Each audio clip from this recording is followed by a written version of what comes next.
ನಮಸ್ತೆ ಮಿತ್ರರೇ. ಹಿಂದೆ ಜಾತ್ರೆಗಳಲ್ಲಿ ತುಂಬ ನೆಯ್ಯಪ್ಪಗಳನ್ನು ಮಾರಲಿಕ್ಕೆ ಇರ್ತಿದ್ರು. ಆಗ ನಾನು ನನ್ನ ಅಮ್ಮನ ಹತ್ರ ತೆಗೆದುಕೊಡಿ ಹೇಳುವಾಗ ನಮಗೆ ತೆಗೆದುಕೊಡ್ತಿರ್ಲಿಲ್ಲ. ಯಾಕೆ ಹೇಳಿದ್ರೆ ಆಗ ಅವರು ಸ್ವಲ್ಪ ಹೈಜೀನನ್ನು ಮೇಂಟೈನ್ ಮಾಡ್ತಿದ್ದವರು. ಅಪರೂಪಕ್ಕೊಮ್ಮೆ ಮನೆಯಲ್ಲಿ ಮಾಡಿಕೊಡ್ತಿದ್ರು. ಆಗ ನಮಗೆ ಮಾಡಲಿಕ್ಕೆ ಗೊತ್ತಿಲ್ಲ. ಈಗ ನಮಗೆ ಮಾಡಲಿಕ್ಕೆ ಗೊತ್ತುಂಟು. ನಮಗೆ ಯಾವಾಗ ಆಸೆ ಆಗ್ತದೆ ಆಗ ನಾವು ಮಾಡಿ ತಿನ್ಬೋದು. ಹಾಗಿರುವಾಗ ಇವತ್ತು ನನ್ನ ರೆಸಿಪಿ ನೆಯ್ಯಪ್ಪ. ಯಾರೆಲ್ಲ ನನ್ನ ಚಾನಲನ್ನು ನೋಡ್ತಿದ್ದೀರಿ, ಯಾರೆಲ್ಲ ಇನ್ನೂ ಸಬ್ಸ್ಕ್ರೈಬ್ ಮಾಡಿಲ್ಲ, ದಯವಿಟ್ಟು ಸಬ್ಸ್ಕ್ರೈಬ್ ಮಾಡಿ ಸಪೋರ್ಟ್ ಮಾಡಿ ಅಂತ ಹೇಳುತ್ತಾ ಬನ್ನಿ ಈ ರುಚಿಕರವಾದ ನೆಯ್ಯಪ್ಪವನ್ನು ಹೇಗೆ ಮಾಡುವುದು ಎಂದು ನೋಡೋಣ. ವೀಕ್ಷಕರೇ, ಇವತ್ತು ಒಂದು ಕರಾವಳಿ ಶೈಲಿಯ ನೆಯ್ಯಪ್ಪ ಮಾಡುವ. ಇದು ಹೆಚ್ಚಾಗಿ ಕೇರಳದಲ್ಲಿ ನೆಯ್ಯಪ್ಪ ಫೇಮಸ್. ಬಟ್ ನನ್ನ ಅಜ್ಜಿ, ನನ್ನ ದೊಡ್ಡಮ್ಮ, ನನ್ನ ಅತ್ತೆಯಂದಿರೆಲ್ಲ ಇದನ್ನೆಲ್ಲ ತುಂಬ ಮಾಡ್ತಿದ್ರು. ಇದಕ್ಕೆ ಬೇಕಾಗುವ ಸಾಮಗ್ರಿಗಳು: ಅಕ್ಕಿಯನ್ನು ಒಂದು 2-3 ಗಂಟೆಗಳ ಕಾಲ ನೆನೆ ಹಾಕಬೇಕು. ಇದು ರಾ ರೈಸ್. ಇನ್ನು ಒಂದು 30-50 ಗ್ರಾಮ್ಸ್ನಷ್ಟು ಬೆಲ್ಲ. ಒಂದು ಲೋಟಕ್ಕೆ ಒಂದು ನಿಮಗೆ ಸಿಹಿಗೆ ಅನುಗುಣವಾಗಿ, ಅದು ಸ್ವಲ್ಪ ಕಡಿಮೆ ಸಾಕ್ತದೆ. ಇದನ್ನು ನಾನು ಮೊದಲಿಗೆ ಅರ್ಧ ಲೋಟ ನೀರಿನಲ್ಲಿ ಇಲ್ಲಿ ನೀರಾಗಲಿಕ್ಕೆ ಇಟ್ಕೊಳ್ತಿದ್ದೇನೆ. ಏನು ಪಾಕ ಬರಲಿಕ್ಕಿಲ್ಲ, ಅದು ನೀರಾದರೆ ಆಯಿತು. ಇಲ್ಲಿ ಒಂದು ಸಾಧಾರಣ ಒಂದು ಮುಷ್ಟಿಯಷ್ಟು ಇದು ಬೇಯಿಸಿದಂತಹ ಅನ್ನ, ನೋಡಿ ಅನ್ನ ಕಾಣ್ತದಲ್ಲ, ಅನ್ನ. ಇನ್ನು ಒಂದು ಮುಷ್ಟಿಯಷ್ಟು ತೆಂಗಿನ ತುರಿ. ಇದು ಸ್ವಲ್ಪ ಹೆಚ್ಚು ಹಾಕೊಂಡ್ರೆ ಬಹಳ ರುಚಿ ಆಗ್ತದೆ, ತೆಂಗಿನ ತುರಿ ಹೆಚ್ಚು ಹಾಕಿದ್ರೆ ಸಹ. ಮತ್ತು ಏಲಕ್ಕಿ ಬೇಕು. ಹಾಗೂ ನೆಯ್ಯಪ್ಪ ನೆಯ್ಯಿ ಹೇಳಿಕೊಳ್ಳೆ ತುಪ್ಪ ಮತ್ತು ನಾನು ಎಣ್ಣೆಯನ್ನು ಸೇರಿಸಿ ಮಾಡ್ತಾ ಇದ್ದೇನೆ. ತುಪ್ಪದಲ್ಲಿ ಸಹ ಮಾಡ್ಬೋದು. ತುಪ್ಪದಲ್ಲೇ ಹಿಂದಿನ ಕಾಲದಲ್ಲಿ ಮನೆಯಲ್ಲಿ ತುಪ್ಪ ಇರುವಾಗ ತುಪ್ಪದಲ್ಲೇ ಮಾಡ್ತಿದ್ರು. ಈಗ ಇಲ್ಲಿ ನೋಡಿ ನೀರಾಗ್ತಾ ಉಂಟು.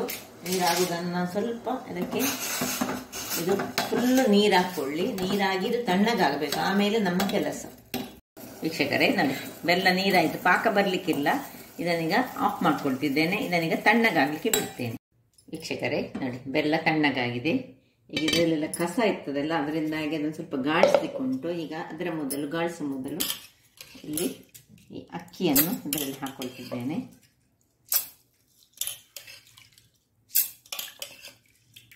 ಅಕ್ಕಿ, ತೆಂಗಿನ ತುರಿ ಸ್ವಲ್ಪ ಹೆಚ್ಚಾಕಿದ್ರೆ ರುಚಿ ಸ್ವಲ್ಪ ಜಾಸ್ತಿ ಬರ್ತದೆ. ಒಂದು ಹಿಡಿಯಷ್ಟು ಅನ್ನ, ಬೇಯಿಸಿದ ಅನ್ನ. ಒಂದು ಕುಚ್ಚಲಕ್ಕಿ ಅನ್ನ ತೆಗೆದುಕೊಂಡಿದ್ದೇನೆ ನಾನು. ಇನ್ನು ಏಲಕ್ಕಿ, ಒಂದು 3 ಏಲಕ್ಕಿಯನ್ನು ಹಾಕೊಳ್ತಿದ್ದೇನೆ ನಾನು. ಈಗ ಸ್ವಲ್ಪ ಉಪ್ಪನ್ನು ಹಾಕೊಳ್ಳೋಣ ಇದಕ್ಕೆ, ರುಚಿಗೆ ತಕ್ಕಷ್ಟು ಉಪ್ಪು. ಇನ್ನು ಇದನ್ನು ಗಾಳಿಸ್ಕೊಂಡು ಇದರಲ್ಲಿ ಹಾಕೊಳ್ಳೋಣ. ಒಂದು ಮುಕ್ಕಾಲು ಲೋಟದಷ್ಟು ನಾನು ಬೆಲ್ಲಕ್ಕೆ ನೀರನ್ನು ಹಾಕ್ಕೊಂಡಿದ್ದೇನೆ.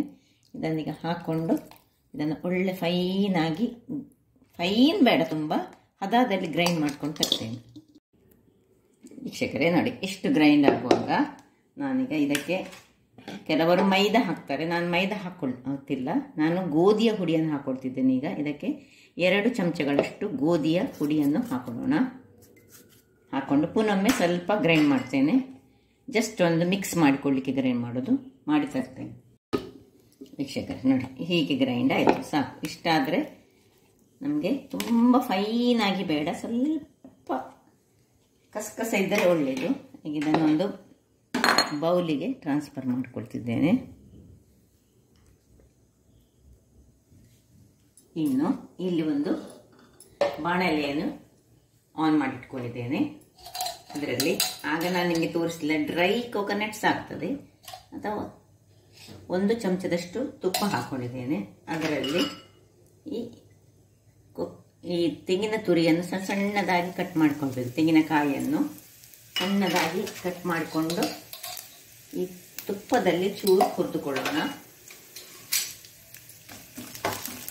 ಸ್ವಲ್ಪ ಡ್ರೈ ಆಗಬೇಕು. ಡ್ರೈ ಆಗೋ ತನಕ, ಅಂದರೆ ಒಳ್ಳೆ ಬ್ರೌನ್ ಕಲರ್ಗೆ ಬರಬೇಕಿದು. ತೆಂಗಿನ ಕಾಯಿಯನ್ನು ಸಣ್ಣದಾಗಿ ಹೆಚ್ಚಿಟ್ಕೊಂಡದ್ದು ನೋಡಿ, ಈ ಕಲರ್ಗೆ ಬರುವಾಗ ಇದನ್ನು ಆಫ್ ಮಾಡ್ಕೊಳ್ಳೋಣ. ಈಗ ಇದನ್ನು ಈ ಒಂದು ಇದಕ್ಕೆ ಮಿಶ್ರಣಕ್ಕೆ ತುಪ್ಪದ ಒಟ್ಟಿಗೆ ಹಾಕೊಳ್ಳೋಣ.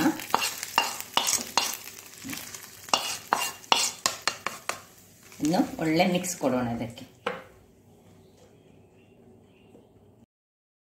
ಇನ್ನು ಮುಚ್ಚಳವನ್ನು ಮುಚ್ಚಿ 3 ಗಂಟೆ ಮಿನಿಮಮ್ ಇದನ್ನು ನೆನೆಯಲು ಬಿಡೋಣ. ಬಾಣಲೆಯನ್ನು ಇಟ್ಕೊಂಡಿದ್ದೇನೆ. ಅದಕ್ಕೆ ಸುರಿಗೆ ಸ್ವಲ್ಪ ತೆಂಗಿನೆಣ್ಣೆ ಅಥವಾ ರಿಫೈನ್ಡ್ ಆಯಿಲ್ ಆಗ್ತದೆ. ಅರ್ಧದಷ್ಟು ತೆಂಗಿನ ಎಣ್ಣೆ, ಅರ್ಧದಷ್ಟು ತುಪ್ಪವನ್ನು ಹಾಕೊಳ್ಳೋಣ. ಹಾಕೊಂಡು ಅದು ಸ್ವಲ್ಪ ಬಿಸಿ ಆಗಬೇಕು. ಒಳ್ಳೆ ಸ್ವಲ್ಪ ಎಣ್ಣೆ ಕಡಿಮೆ ಆಯಿತು. ತುಂಬ ಎಣ್ಣೆ ಸಹ ಹಾಕೊಳ್ಳೋದು ಬೇಡ, ನಾವು ಒಂದೊಂದನ್ನೇ ಮಾಡೋದ್ರಿಂದಾಗಿ ಇದು ಒಳ್ಳೆ ಬಿಸಿ ಆಗಲಿ. ತುಪ್ಪ ಮಿಶ್ರಿತ ಎಣ್ಣೆ ಬಿಸಿ ಆಗ್ತಾ ಬಂತು ನೋಡಿ. ಇಲ್ಲಿ ನೋಡಿ ಈ ಹದವನ್ನು ತೋರಿಸ್ತಿದ್ದೆ ನೋಡಿ. ಇಷ್ಟು ಹದದಲ್ಲಿ ಇರಬೇಕಿತ್ತು ನೋಡಿ. ಎಲ್ಲ ತೆಂಗಿನ ಕಾಯಿ ಉಂಟು, ತೆಂಗಿನ ತುಂಡುಗಳು ಉಂಟು, ಏಲಕ್ಕಿ ಉಂಟು. ಎಣ್ಣೆ ಬಿಸಿ ಆಗ್ತಾ ಉಂಟು. ಇಲ್ಲಿ ಹಿಟ್ಟು ರೆಡಿಯಾಗಿದೆ. ಈಗ ಕೊನೆಗೆ ಹಿಟ್ಟಿಗೆ ಒಂದು ಪಿಂಚ್ ಆಫ್ ನಾನು ಹಾಕ್ತಾ ಇದ್ದೇನೆ ಹಳದಿ. ಹಾಕುವವರು ಹಾಕ್ಬೋದು, ಹಾಕದಿದ್ದವರು ಬಿಡ್ಬೋದು. ಸ್ವಲ್ಪ ಹಳದಿ ಹಾಕೊಂಡು ಅದರ ಕನ್ಸಿಸ್ಟೆನ್ಸಿ ನೋಡಿ ಈ ರೀತಿಯಾಗಿ ಇರಬೇಕು. ನಾನು ಮೈದಾದ ಬದಲು ಗೋಧಿ ಹಿಟ್ಟನ್ನು ಹಾಕೊಂಡಿದ್ದೇನೆ. ಅದೇ ರೀತಿಯಲ್ಲಿ ಬರ್ತದೆ. ಈಗ ಇಲ್ಲಿದ ಬಿಸಿ ಆಗಿದೆ. ಸಣ್ಣದಾಗಿ ಹಾಕೊಳ್ಳೋಣ. ಹಾಕಿದ ಕೂಡಲೇ ಮುಟ್ಟಬಾರ್ದು, ಸ್ವಲ್ಪ ಹಾಗೆ ಬಿಟ್ಕೊಳ್ಬೇಕು. ಸ್ವಲ್ಪ ಎಣ್ಣೆಯನ್ನು ಅದರ ಮೇಲೆ ಹಾಕೊಳ್ಳೋಣ. ಹೀಗೆ ಸ್ವಲ್ಪ ಸುರಿಗೆ ದೊಡ್ಡ ಉರಿ ಇದ್ದದ್ದು ಹದ ಉರಿ ಮಾಡ್ಕೊಳ್ಳೋಣ. ಸುರಿಗೆ ದೊಡ್ಡ ಉರಿ ಇರಬೇಕು. ಇದರ ಮೇಲೆ ಸ್ವಲ್ಪ ಎಣ್ಣೆಯನ್ನು ಅದರ ಮೇಲೆಗೆ ಹಾಕೊಳ್ಳೋಣ. ಇನ್ನು ನಿಧಾನಕ್ಕೆ ಇದನ್ನು ಅಡಿಮೇಲೆ ಮಾಡ್ಕೊಳ್ತಿದ್ದೇನೆ ನೋಡಿ. ಹೀಗೆ ಬಂತು ನೋಡಿ, ಉಬ್ಬಿ ಉಬ್ಬಿ ಬಂತು.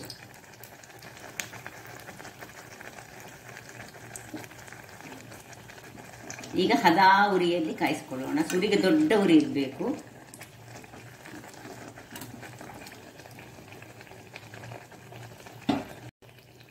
ವೀಕ್ಷಕರೇ, ಇಲ್ಲಿ ನೋಡಿ ಆಗ್ತಾ ಉಂಟು. ಹೀಗೆ ಉಬ್ಬಿ ಬಂದಿದೆ ನೋಡಿ. ಸೈಡ್ಸ್ ಹಾಗೆ ಸ್ವಲ್ಪ ಸೈಜ್ ಕ್ರಿಸ್ಪಿ ಆಗುವಾಗ ಈಗ ಇದನ್ನು ತೆಗೆದುಕೊಳ್ಳೋಣ.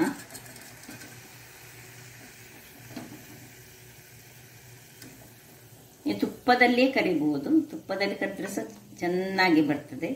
ನಯ್ಯಪ್ಪ ಹೇಳೋದು ಅದಕ್ಕೋಸ್ಕರವೇ. ಸೊ ನೋಡಿ, ಒಂದಾಯಿತು. ಈಗ ಅದೇ ರೀತಿ ಹೀಗೆ ಎಕ್ಸ್ಟ್ರಾ ಎಲ್ಲ ಬಿದ್ದಿದ್ರೆ ತೆಗೀರಿ. ದೊಡ್ಡ ಉರಿ ಇರಲಿ ನೋಡಿ. ಹೀಗೆ ತುಂಬ ಹಾಕೊಳ್ಳಿಕ್ಕೆ ಹೋಗಬೇಡಿ. ಒಂದು ಸಣ್ಣ ಸಣ್ಣದಾಗಿ ನಮ್ಮದು ಬಾಣಲೆಯ ಪ್ರಕಾರ ಹಾಕೊಂಡ್ರೆ ಆಯ್ತು. ಸುರಿಗೆ ಏನು ಮುಟ್ಟಬಾರ್ದು, ಅದರಷ್ಟಕ್ಕೆ ಅದು ಉಬ್ಬಬೇಕು. ವೀಕ್ಷಕರೇ, ಇಲ್ಲಿ ನೋಡಿ ಎರಡನೇದು ತುಂಬ ಚೆನ್ನಾಗಿ ಬಂತು. ಸುರಿಗೆ ಯಾವಾಗಲೂ ಸುರಿದು ಹಾಕುವಾಗ ಸ್ವಲ್ಪ ಹೆಚ್ಚು ಕಮ್ಮಿಯಲ್ಲಿ ಬರ್ತದೆ ನೋಡಿ. ಹೀಗೆ ಎಷ್ಟು ಸ್ಮೂತಾಗಿ ಉಂಟು ನೋಡಿ. ನೋಡಿ ಎಷ್ಟು ಉಬ್ಬಿ ಬಂದಿದೆ. ಸ್ವಲ್ಪ ಕಾಯಿಲಿ, ನಾವು ತುಂಬ ದೊಡ್ಡ ಉರಿ ಇಟ್ಕೊಳ್ಳಿಲ್ಲ. ಇದು ಸ್ವಲ್ಪ ಕಪ್ಪು ಕಲರಲ್ಲೇ ಬರುವಂಥದ್ದು. ಹೀಗೆ 2-3 ಸತಿ ಅಡಿಮೇಲ್ ಮಾಡಿಕೊಂಡು ಒಳ್ಳೆ, ಅಂದರೆ ನಾವು ತುಂಬ ಎಣ್ಣೆ ಇಡುವಾಗ ಅಷ್ಟೊಂದು ಅಡಿಮೇಲ್ ಮಾಡಬೇಕಂತೆಲ್ಲ, 1-2 ಸತಿ. ಆದರೆ ನಾವು ತುಂಬ ಎಣ್ಣೆ ಮತ್ತು ತುಪ್ಪ ಹಾಕಿ ಮಾಡೋದಿಲ್ಲ ನೋಡಿ. ಹಾಗಾಗಿ ನಾವು ಆಗಾಗ ಅಡಿಮೇಲ್ ಮಾಡಿಕೊಂಡೇ ಇರಬೇಕು. 2 ಬದಿ ಸಹ ಚೆನ್ನಾಗಿ ಕಾಯುವ ಹಾಗೆ ನೋಡಿ. ಏನು ಚೆನ್ನಾಗಿ ಬರುತ್ತೆ ನೋಡಿ. ಅದೇ ರೀತಿಯಲ್ಲಿ ನಾವು ತುಂಬ ಹಾಕ್ಲಿಕ್ಕೆ ಹೋಗಬೇಡಿ. ಹೀಗೆ ಹಾಕ್ಕೊಂಡು ಸ್ವಲ್ಪ ಹೊತ್ತು ಏನು ಮುಟ್ಟಬಾರ್ದು.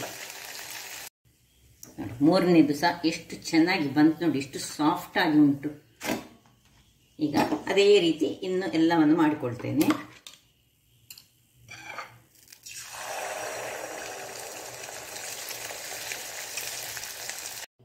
ವೀಕ್ಷಕರೇ, ನಾನು ಮಾಡಿದ ಅಳತೆಯಲ್ಲಿ ಒಟ್ಟು 10 ಇಂತಹ ನೆಯ್ಯಪ್ಪ ಆಗಿದೆ. ನಿಮಗೆ ಇನ್ನೂ ಸಹ ಸಾಫ್ಟ್ ಬೇಕಂತ ಇದ್ದರೆ ನೋಡಿ, ಇದು ಸಾಧಾರಣ ನೋಡಿ ಹೇಗೆ ಬಂದಿದೆ ನೋಡಿ. ಸೈಡ್ಸಲ್ಲಿ ಕ್ರಿಸ್ಪಿಯಾಗಿ ಉಂಟು, ಒಳಗೆ ಒಳ್ಳೆ ಸಾಫ್ಟ್ ಆಗಿ ಉಂಟು. ಹೇಗೆ ಉಂಟು ನೋಡಿ. ಇನ್ನೂ ಸಹ ನಿಮಗೆ ಸಾಫ್ಟ್ ಆಗಬೇಕಂತ ಹೇಳಿದ್ರೆ ಇನ್ಸ್ಟೆಂಟ್ ಆಗಿ ಕೂಡಲೇ ಮಾಡುವಂಥದ್ದಲ್ಲ ಇದು. ಹಾಗಾದರೆ ನೀವು 1/4 ಚಮಚದಷ್ಟು ಈ ಅಡಿಗೆ ಸೋಡವನ್ನು ಹಾಕ್ಕೊಳ್ಬೋದು.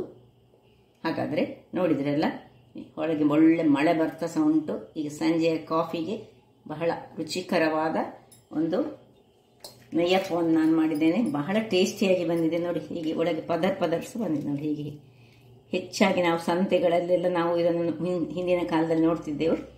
ಹಿಂದಿನ ಕಾಲದಲ್ಲಿ ಮನೆಗಳಲ್ಲಿ ಸಂಜೆಯ ಸ್ವೀಟ್ ಕಾಫಿಗೆ ಇಂಥದೇ ಒಂದು ಬಗೆಯ ಥರದ ಖಾದ್ಯಗಳನ್ನು ತಯಾರಿಸಿ ತಿಂತಿದ್ರು. ಹಾಗಾದರೆ ನನ್ನ ಈ ಕುಕಿಂಗ್ ಚಾನಲ್ ನಿಮಗೆ ಇಷ್ಟ ಆದರೆ ಬೋಳು ಸುವರ್ಣ ಚಾನಲನ್ನು ಲೈಕ್ ಮಾಡಿ, ಶೇರ್ ಮಾಡಿ ಹಾಗೂ ಸಬ್ಸ್ಕ್ರೈಬ್ ಮಾಡಿ ಹಾಗೂ ನನ್ನ ಇನ್ಸ್ಟಾಗ್ರಾಮ್ ಪೇಜನ್ನು ಫಾಲೋ ಮಾಡಿ. ಧನ್ಯವಾದ.